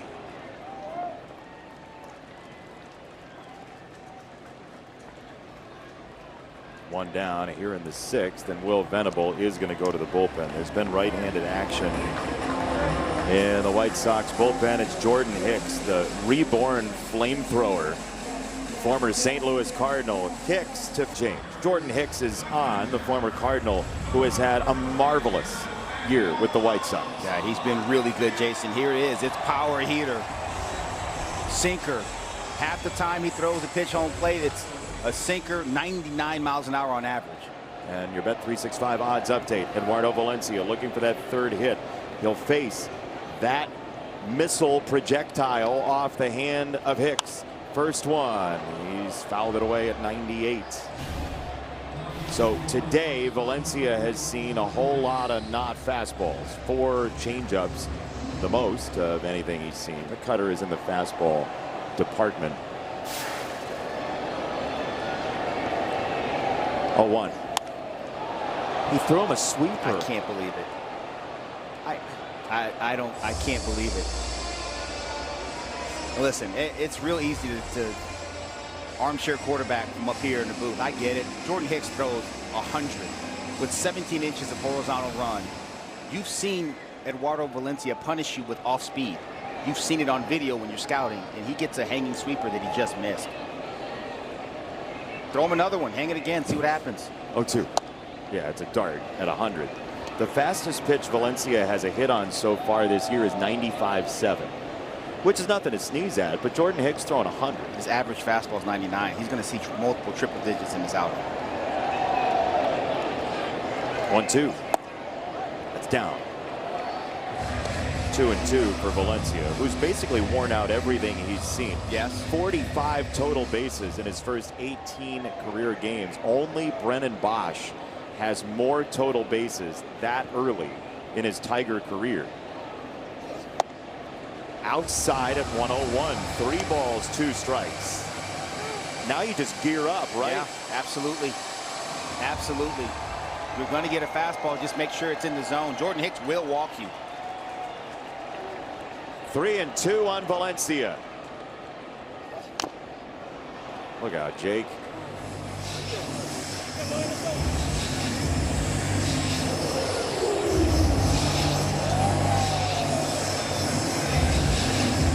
If you missed it, Jake Rogers just claimed off waivers by the White Sox the other day. He's making his White Sox debut with ostensibly the guy who kind of took his spot on the roster at the plate right now. 3-2. Valencia hits a sinker, first base side, and it's playable. Duck and cover. Murakami with Maidrov going under London Bridge for out number 2. Murakami took a unique route to this ball. Going over the opposite shoulder, he goes glove side, turns around, finds a baseball, ends up catching it. They avoid disaster. That's a good thing. We don't want anybody hurt. Look at Maidrov's face, like, oh God. That looked like the dash cam right before a NASCAR wreck.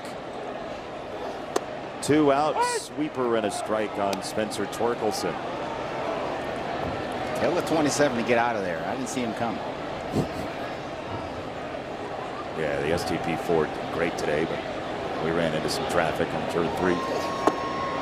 0-2 on Torque.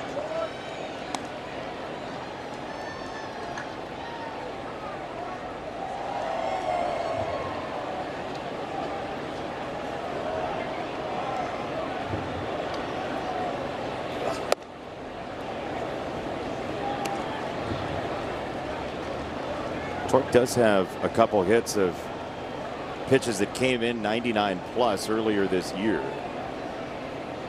As he awaits a 1-2 from Hicks. That one is past him at 99. Upstairs, Jordan Hicks gets out of the 6th in a rare 1-2-3 inning in this series, tied at 3. A great win with Toledo last night. Results-wise, not what they were necessarily hoping for, going 2/3 with 6 hits and 5 earned, but health-wise, it was what they were looking for, according to AJ Hinch. He didn't have any issues. He's still working through a number of different things to get better execution on top of it, too. And, hey, that's what those rehab outings are for on top of it, too. And that's the main takeaway as they try to have him in key spots, hopefully soon. You have Brant Herter, Birch Smith, Will Vest, Bailey Horn all on the injured list. Bailey Horn shut down Tommy John surgery. Herter, Birch Smith trying to work their way back, and Will Vest done for the year as well, which is a huge loss. But it's always been a shape-shifting bullpen here. Brant Herter is somebody who not only can get lefties out, he can get righties out when he's going right, and he can give you innings. And those 3 things right there, the left on left, I won't say it's a given for a left-handed reliever, but the left on right, if you can go cross and get guys out, it gives AJ so much more flexibility. Add to it, he was a starter all the way through the minor leagues. It's nothing for him to go one time through the order. So it's a big.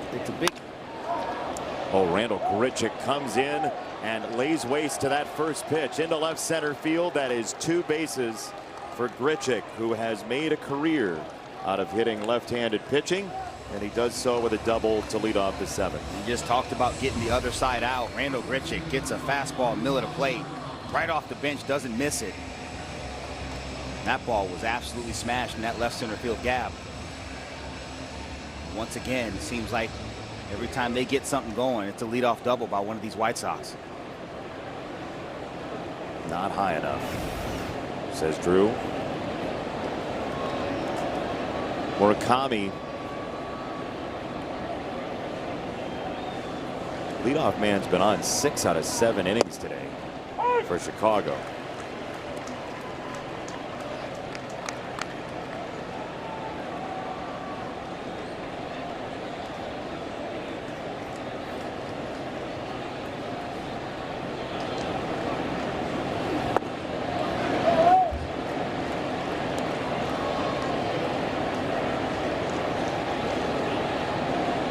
Kyle Finnegan's been up in the Tigers bullpen. He is still loosening. Vargas is next. 1-1 on Murakami.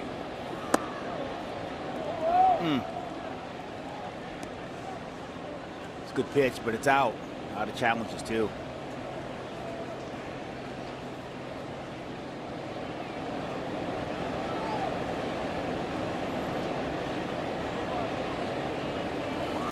Swing and a miss. Turbo sinker inside. That'll handcuff you. That plays. I love that pitch, especially left on left right there. Talked about the horizontal run, that low arm angle.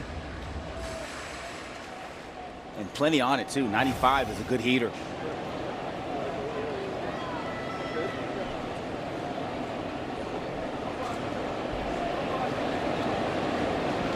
Two.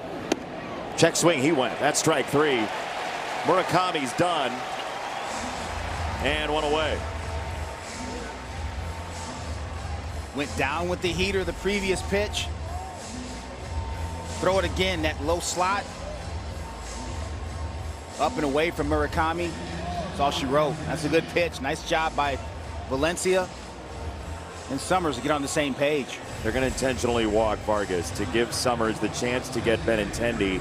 And it also, because Summers at 24 pitches, this is, yeah, you don't want to face Vargas, but you also can keep Braden Montgomery from the right-hand side. Yep. Instead of switching back to the left-hand side. That's absolutely right. So 2 value plays here. Benintendi first, left on left. Got a first pitch away, ball 1. Benintendi's not much of a ground ball hitter if you're on the search for a double play. But Drew Summers can fish out a ground ball with that sinker.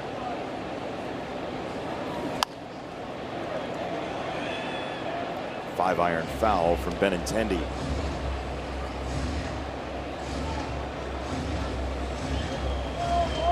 Drew Summers has the best ground ball rate of anybody in the Tigers bullpen, and it's not particularly close. Left side, diving play off McGonigle's glove. He slowed it down, and the White Sox will take the lead on an RBI single for Andrew Benintendi. Grichuk is home. 4-3 Chicago. You got what you wanted, Jason. You got the ground ball. Just hit a little bit too hard. Good effort by McGonigle. Just knocks it down. Ends up in left field. Run scores, and that's going to be the end of the day for Drew Summers. Will be Finnegan to face Montgomery. 4-3 Chicago in the 7th. With 1 down and 2, has driven in the lead run for Chicago. Runners at the corners, and our wall side windows pitching change is to Kyle Finnegan to face the young and talented Braden Montgomery. 51st appearance for Kyle out of that Tiger bullpen. 49 innings. Simple arsenal. 4-seam fastball, slider split. First one, fastball, strike 1. Gotta keep it here. 4-3 in the 7th. Montgomery's been a very difficult out in this series.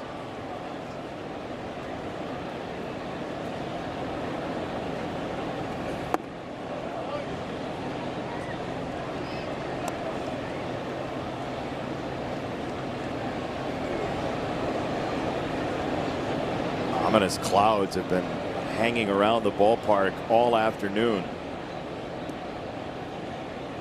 1-1. Got a strike. Good 4-seam fastball. And Kyle Finnegan right there.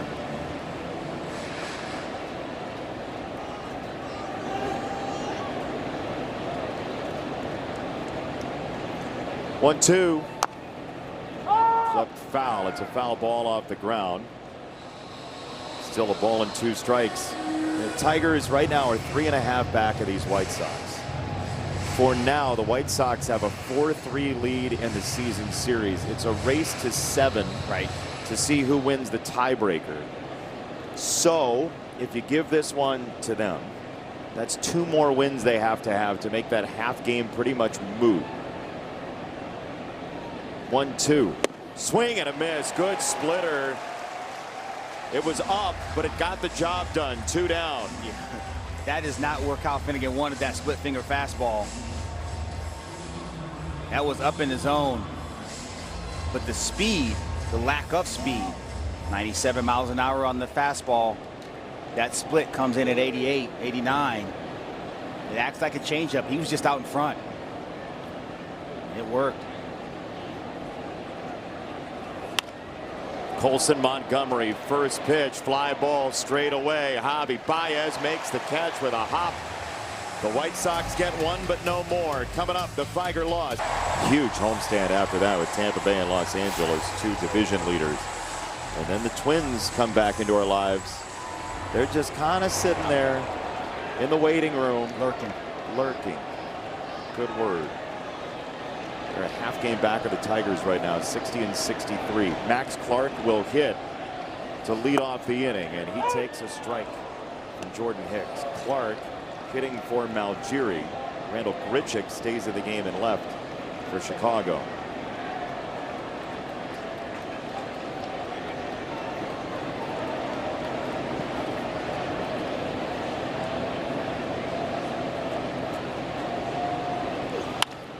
Max serves this to short. Colson Montgomery has enough height to steal away a hit. 1 down, and here's a word from Rally House, Michigan. The season starts at Rally House. From jerseys and hats to tumblers for game day, it's where outrageous selection meets every fan's style. So St. Louis Cardinals rookie Joshua Baez hit a home run in his first major league at bat at Wrigley Field today. Can Javi Baez tie the game at Comerica Park with 1 swing in this 7th inning against the other Chicago team? Let's hope so. Let's hope so. Wouldn't bother anybody a bit. Solid strike. 0-2. Tigers are out of challenges. Javi's been around much longer than Joshua, but he knows the friendly confines as well as anybody. 0-2. It's a breaking ball. 1-2 on Baez from Hicks. 2 former NL Central residents, Baez and Hicks. Starter turned reliever Jordan Hicks, who's been one of the linchpins of this bullpen. Sharp breaking ball. Strike 3, 2 down. Oof. Hard banker. That's filthy from Jordan Hicks. Guy throws 101 outside with sink, then he drops an 85-mile-an-hour sweeper. They call it a sweeper. That looks more 12-6 to me. Either way, it was filthy. Great arm speed and some real tilt on that sweeper. Put Javi away. With that, Zach McKinstry will bat, hitting for Jolks.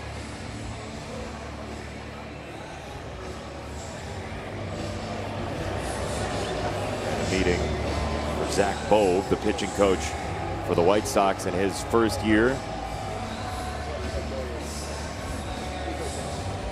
Tigers' pinch hit opportunities have been better recently, and that's been part of this resurgence for the Tigers. Through June, this is pinch hitting with the platoon advantage, so left versus right, right versus left. On base 232 since June, July and August. 400 on base percentage, slugging 618. The first one isn't sustainable. The second one might not be either, but you'd rather live in this neighborhood. No doubt about it. First one. Z-Mac carves it foul left side. Pinch hitting is one of the hardest things you're going to do, full stop, in the game. You know, no matter how ready you're trying to stay underneath, the running, the extra swings you're taking in the cage, understanding who you might face and game plan against, it is still difficult when you've sat there for 2+ hours.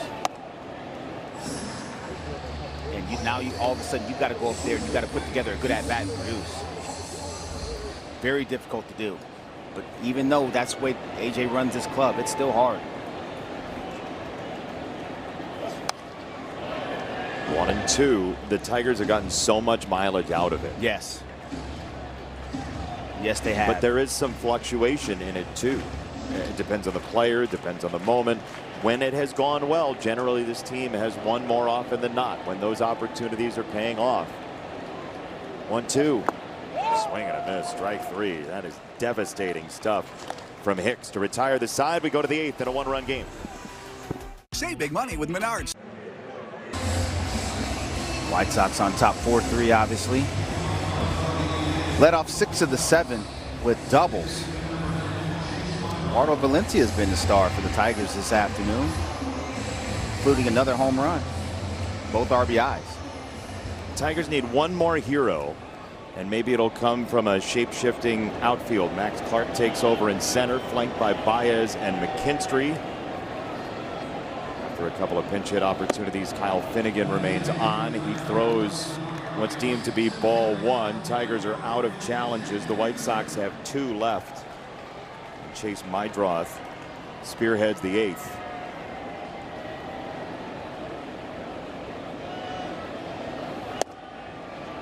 Firm fastball 1-1 to Mydroth, who is one of those guys who led off an inning with a hit back in the 2nd.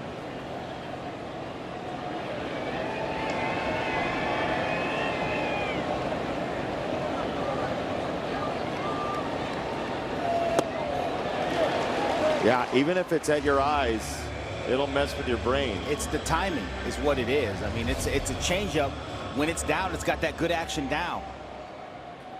But when it's up, sometimes you can get away with it because it is 10 miles an hour slower than his fastball.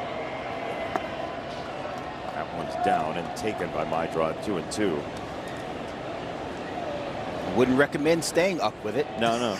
I mean, that one was a little further down than the one he got Montgomery on. It's definitely not the target, but it can be effective because of the difference in velocity. Roll to third. How you lead. One away. Figer Law has this for you. If you've been injured in a trucking accident, make Figer Law your first call. Figer Law. All we do is win. All we do is win.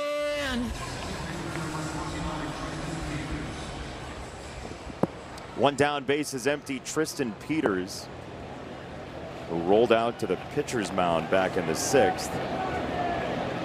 Native of lovely Winkler, Manitoba. Goes after the first pitch and ropes it to right field for out number 2. McKinstry's right there. Tristan Peters has been on everything. It's literally ridiculous right now. Sometimes it's just like that. You see a uniform you like and you've had success against them. Man. Fortunately, Zach McKinstry was there to secure that baseball, but it was another line drive.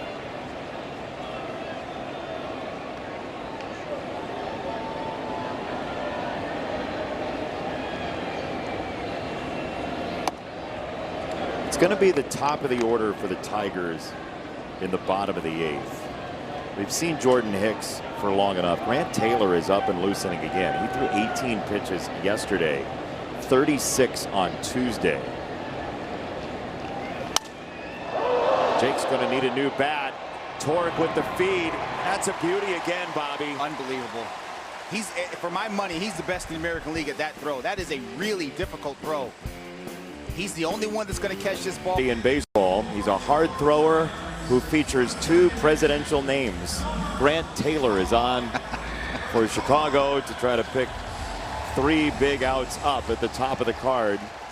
It's How You Lee in the middle of Torres and Dingler, and you would figure maybe Colt Keith gets a chance for How You Lee, and he is on deck. First pitch. That's a ball. Taylor threw 18 times yesterday, Bobby. Yeah, we saw him yesterday, and it was good stuff.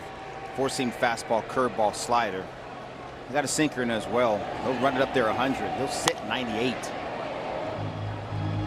So how do you approach him? It's just you got to get off on the fastball. And I know you're probably tired of hearing that, but it's the truth. You got to get on his best fastball. You get one, move it forward, because once you get to that power curveball at 84, it can be lights out. It's a fastball for a strike. 1-2 for Gleyber Torres. Don't try to do too much with guys like that. You try to meet power with power, it doesn't work. Left side, base hit, Gleyber Torres. He threw him a slider, and the Tigers have the leadoff man aboard for Colt Keith. And did him a favor, and he'll take it. Slider middle of the plate. Glaber's right on that ball, releases that barrel, and finds a hole. That's a good start for the Tigers. Leadoff single. See if they can mount something here. Colt Keith last year got scalding hot offensively when he started to grow that beard in a very short window. It started yesterday. Right back again in 26. He's off the bench against Taylor. First pitch, ball 1. Tanner, Rainey, Kenley, Jansen both loosening for either eventuality right now for the Tigers, depending on what the score is. But the offense would like to hand it to Kenley, certainly. Fastball a strike, 1-1 to Keith. Colt's last home run was back on July the 10th. He'd love to lay into one here. Oof.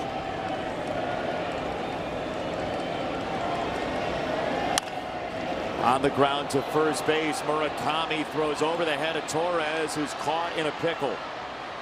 Glaber runs him back to first and is tagged out. It's a double play started by Murakami, and 2 down with the bases cleared. Colt hit it hard. Murakami bounced off that bag. Nice play to snare this ball. That was the hardest part. Once he steps on it, Glaber can retreat to go back to first because the force is off. They got to tag him. You're looking for an overthrow. You're looking for something. Find a way to get out of that pickle. Ultimately, he didn't. It's a double play. 3-6, 3-6-1 on the double play.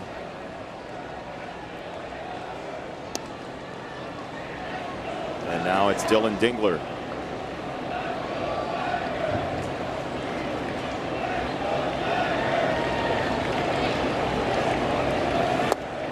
Ball and a strike.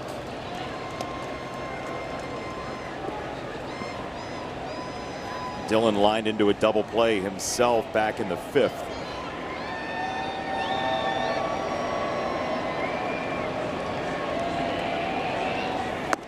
This is the kind of moment, though, where you look up and down the lineup and you miss Riley Green. Yes. You miss the power potential of Riley Green and what he does to just strike even more fear into the hearts of pitchers. And to drive different decisions from that first base dugout, too. Inning over. Leadoff single goes by the boards with AAA Toledo, a 2.32 ERA. He looked pretty good against Cleveland. The walks were not an issue on Wednesday in his Tigers debut in 26. And he will face Randall Grichuk first, who scored the lead run last time up as a pinch hitter with a double.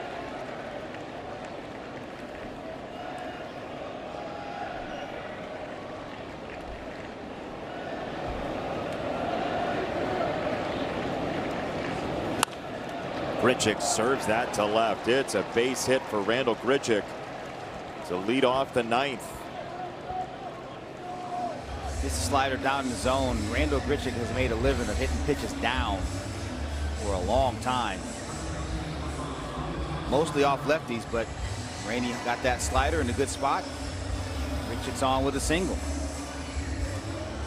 The White Sox will pinch run for Randall Grichuk. Typically Luis Angel Acuna, but it's Brenton Doyle this time. It's a pinch run over at first. The Colorado Rocky transplant. Doyle will run for Grichuk. They're going to bring Doyle in defensively anyway, so he will be 1-for-1 as the replacement for Grichuk. Now ball 1 to Murakami, who can really hurt you with the power in that bat. Brian Hudson is warming in the White Sox bullpen, the left-hander who looks like he might close this thing out or try to.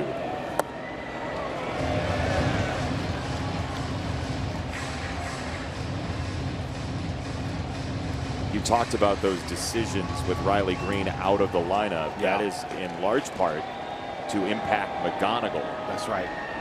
Who leads off the bottom of the 9th. There goes Doyle. Throw down to second base is a good one. He is out. Oh, Valencia with a huge throw here in the ninth. Great job by Valencia right there.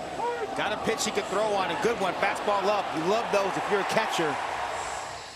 Feels like a pseudo pitch out. Kevin McGonigal going to the Javi Baez school of tags. Gets him on that left hip going by. That's a nice job by Valencia and McGonigal right there.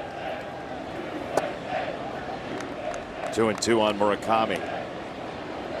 And that's huge right there to get that first out. You give up the hit, no big deal. Now you got to deal with Murakami. Rainey and the Tigers got to figure out a way to keep this right here. One-run game. Swing and a miss. Strike 3, 2 down.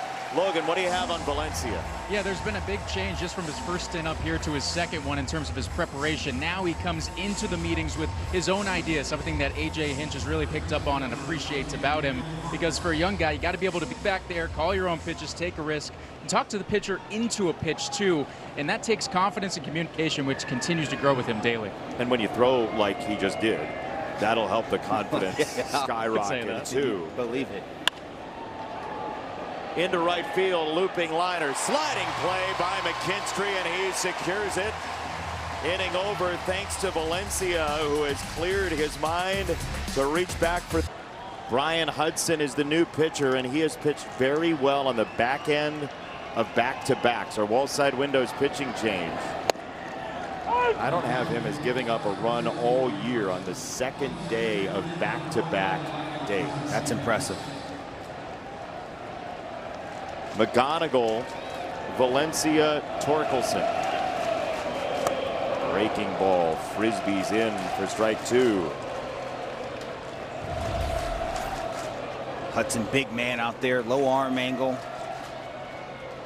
Great extension, 7'4" in an extension. Just feels like he's all over you. Even more difficult to decipher breaking balls. It was a waiver claim by the White Sox right around opening day from the Mets. Wow, he's been a big piece, left-handed, in this bullpen. Great job by their scouts identifying a guy that might be able to help him. 1-2. Whistled outside. 2-2 on McGonigal. Kevin's going to claw. Yes, he is. Never gives away at-bats. Doesn't he give away pitches? Grinding the whole time. 2-2 is off. 3 balls, 2 strikes. It was rapping on the door, but didn't get there. Cartoon box says that was a ball. 3-2. Leadoff man in the ninth. Payoff for McGonigal. Kevin hits it well to right field, but not well enough. Montgomery makes the catch. Just not enough carry, 1 down.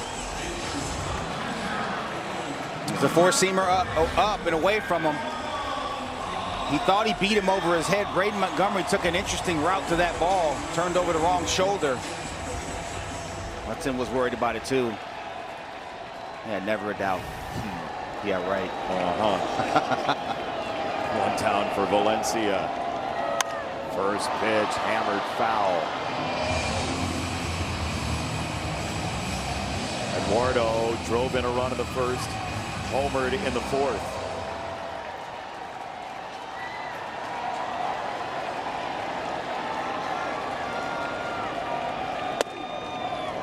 Ball in, 1-1 on Valencia. The Tigers, remember, are out of ABS challenges. The White Sox have 2, so they can play a little fast and loose here.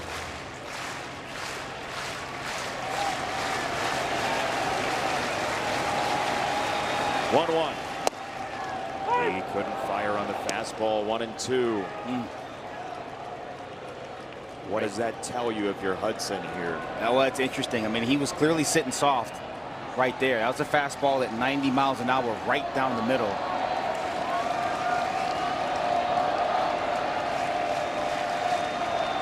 One, 2. Twisted foul. Back to the fastball. Again, you may say 91 miles an hour. That's not a big fastball. It's not. But again, we talked about the extension on that, out of that 6'8" frame from Brian Hudson.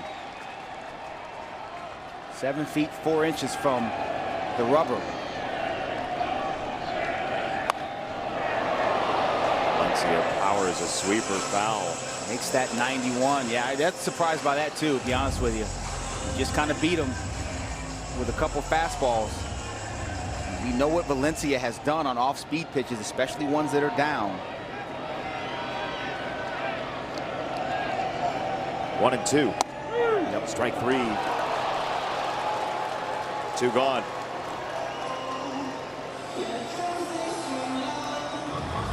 Best fastball of the day from Brian Hudson. Talked about the extension. That's 93 on the inner black right there. That 93 felt like 96. Just locks up Eduardo right there.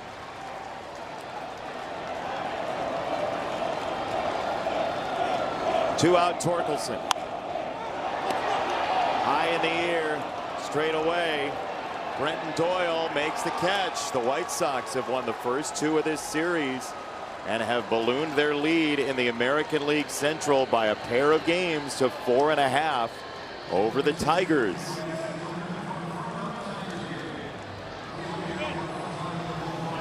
Hard fought, but unfortunately the Tigers come up a bit short. Had some opportunities throughout the game. White Sox just a little bit better this afternoon, Jason. Bobby, have a great time tomorrow. Dan will be in, and we'll see you on the road trip. Absolutely, buddy. All right, farewell from the booth. 4-3 final score. White Sox are winners. For Denny Blunt, Mark Isofano, our entire marvelous crew, Logan Reaver, Bobby Scales, Jason Benetti saying farewell. 4-3 your final. Daniela and Bobby have